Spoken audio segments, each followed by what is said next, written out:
Сохраним память о подвиге героев Великой Отечественной войны. Халим Емельевич, вы можете рассказать, в каких отрядах вы служили, на каких землях воевали? Призвали в армию по мобилизации в 1942 году и направили в Оренбургскую область, в Тотские лагеря. Там маршевые роты были, готовили пополнение для фронта. Но мы там где-то недели две, наверное, работали, трудились, ни учебы, ничего никакой не было. Потом построили полковое построение было. Кто имеет образование 8 и 10 классов, шаг вперед.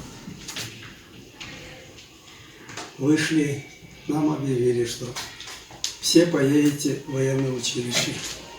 А какое чего, ничего не сказали. Погрузили в вагоны и повезли. Едем. Куда, никто ничего не знает. А осень 1942 года была очень даже дождливой. Дожди лили белыми ночью. Потом поезд остановился, команда выгружайся. А я вырос в Черниковке. В Волкино несколько раз бывал, ребенком еще, подростком. Пошел посмотреть, думаю, это ведь не Уфа, сказали, что Уфу. Лежу, Алкин написано, потому что разгружались. Наверное, первый солдат до места пребывания дошел. А последний, наверное, только свободно выходил. Скользко, грязь, темень, ничего не видать. Расцветало, нам объявили, что здесь будем строить учебный полк противотанковых ружей. Один, единственный в Советском Союзе. И вот мы строили в течение 6 месяцев. Копали котлованы, вязали плетни, таскали глину, мазанки делали, все это. К октябрю месяцу крыша над головой была, праздновали. А то все на улице. Хворост сорвем, и так, одну шинель подстрелишь, втроем ложишься, 2 шинели сверху. Дождь льет, спишь, храпит только все. Никакая болезнь не брала, ничего. Молодость, видать, энергии большая.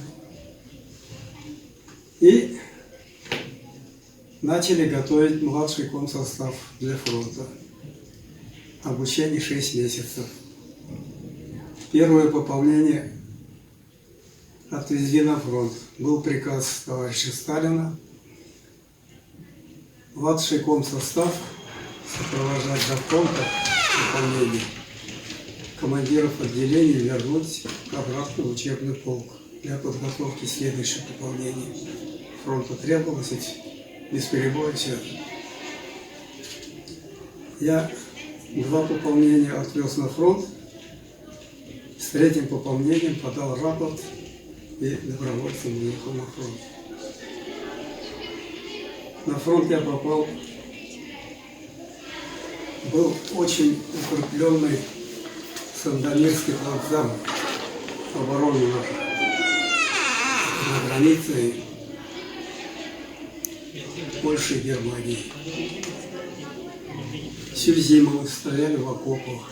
Потом где-то в марте месяце была очень крупная артподготовка. Там было навезено орудий, пулеметов, чего там только, танки. Земля ходуном ходила. 2,5 часа артподготовки было, потом танковый прорыв, за танками мы пехота. А противотанковые ружья всегда должны были идти во главе колонны полка.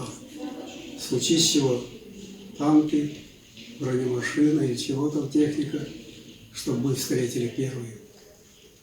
Ну так шли маршем без боев. Сопротивления немцев не было, потому что очень хорошая артподготовка прошла. Они драпанули, видать, далеко. Потом какую-то, помню, речушку форсировали.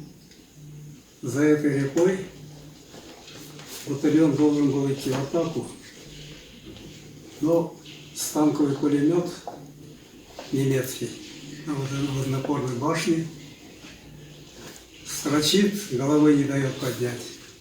Батальон только поднимется, опять кто мертвый, кто живой, ложимся. Но я приметил, ну обожди, фриц, я тебя сейчас качаю. С противотанкового ружья, с 2 выстрелами уничтожил эту точку, за что дали за отвагу медаль. Потом в одном из боев ранило меня. Попал в Иваку госпиталь, пролежал в городе Ченцахов 2 месяца.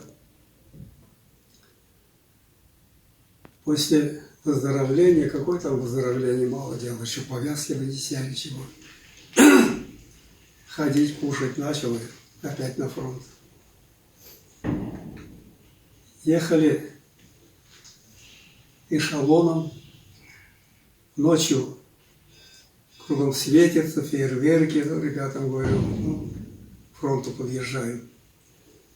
А это, оказывается, не фронт был, а салютовали о победе. В Германии на станции за год я вышел, да, мне еще из запасного полка дали 25 человек штрафников сдать на фронт. А раньше штрафные батальоны, роты были, они должны были искупить свою вину кровью. В бою, если он остался жив, чем-то отличился, с него, значит, вина снималась. Зачисляли регулярную часть. А если уже их обычно вперед посылали, в случае чего они оглянутся назад, драпануть, сзади наши подпирают, им деваться некуда. Пришлось все время идти вперед. Очень много, конечно, их уничтожили немцы. И станции за год бежит железнодорожник немецкий. Обнимает меня, кричит: Гитлер капут, война капут. Что было там творилось? Жители города, это эшелон весь. Обнимаемся, целуемся, радежимся, что война кончилась. Были ли у вас друзья, военные товарищи? Если да, то поддерживаете ли вы с ними связь по сей день? Обязательно, сынок. Не только это боевые товарищи. Фронт шел единым кулаком. У меня в отделении были все национальности. Никто татарином не называл, русского русским, казах казахом. Все были на равных, как единая семья. И шли единым кулаком на фронте. Поддерживали чувство локтя. Впереди идущий чувствует, что за мной идет мой товарищ, он в любое время мне не даст упасть. Поддерживает, называется поддержка локтем. Вот такие была. Никаких скандалов в моем отделении никогда не было. Вот так. Халим Емельевич, у вас так много медалей, наград, а какая из них для вас является самой ценной, значимой? Ну, самое ценное — это боевая, конечно. Медаль за отвагу, Отечественная война. И недавно вот наградили 100 лет вооруженным силам. Но остальные юбилейные. Сохраним память о подвиге героев Великой Отечественной войны.